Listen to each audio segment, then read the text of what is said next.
મિત્રો, ધર્મનું કહેવું એમ છે કે ભગત તો બધાય ભગત જ કહેવાય છે. પાઠ પૂજા અગરબત્તી તિલક દીવા ધૂપ કરતા હોય બધા ભગત જ કહેવાય. પણ એ કહેવત છે કે સાચો ભગત એને કહેવાય કે એની ભક્તાણી પાસે કંઈક ભગતનું આવવું જોઈએ, અને ભક્તાણી કે એ જ કરે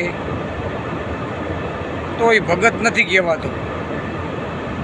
કારણ કે આવા ઘણાય કાંડ છે ભક્તાણીયાના, એટલે ભગતના ઘર પણ કંઈક વિખાઈ ગયા છે. એટલે એકલું ભગત બનવા મજા નથી, મરદ પણ થવું પડે છે. ભગત સાથે સાથે મરદ હોય ને તો જ પરિવારમાં બધાનું હાલ્યું છે. બસ, વધારે કંઈ કહેવું નથી. સત્ય છે પણ કડવું છે.